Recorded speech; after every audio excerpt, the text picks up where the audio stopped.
Everyone, it's Maria, and today I'm going to talk to you about the books that I'm planning on reading this month, or at least perusing. We'll see if I get to them. But I'm pretty excited. Some of them I will be reading on my Kindle because we're going to be doing some traveling this month.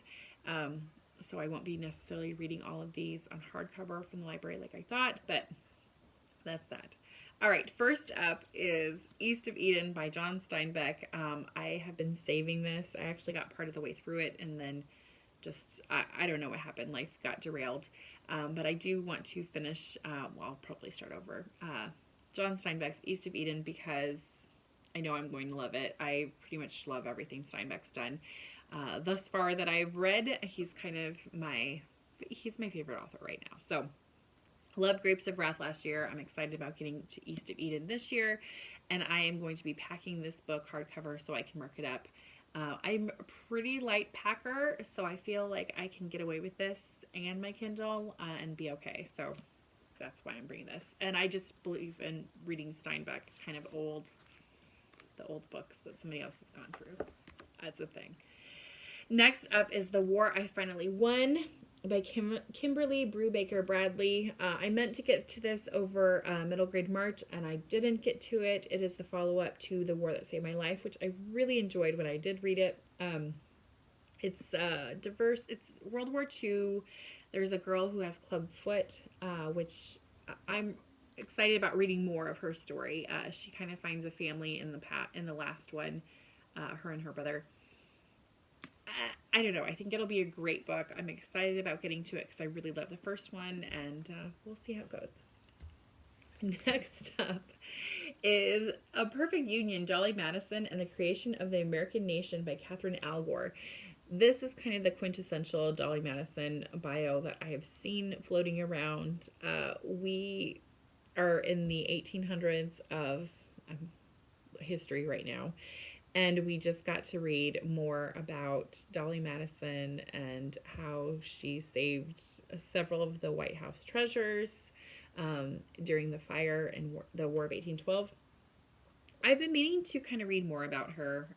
I've always enjoyed that story since the first time I heard it ages ago, but I thought this would be really, really fun to kind of pick up and read more about her because I read to the kids children's biography of her, and I hadn't realized, I knew she was cool, but I didn't realize how cool she was. So I'm excited about reading a big fat book about it. Next up is another one that I got halfway through this month, The Bone Sparrow by Zaina Fralian. This is a story of a refugee camp and two different kids who kind of have a friendship. That's where I'm going to tell you right now. I'm probably only about a quarter of the way through this book. It's not even that long. I just got distracted and didn't finish it, so I want to get to it.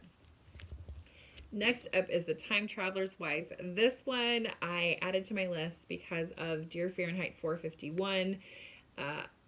Annie, the writer of that one, really spoke highly of this book. She talked about it as the book that she thought she could keep coming back to and get something different out of, and I love books like that.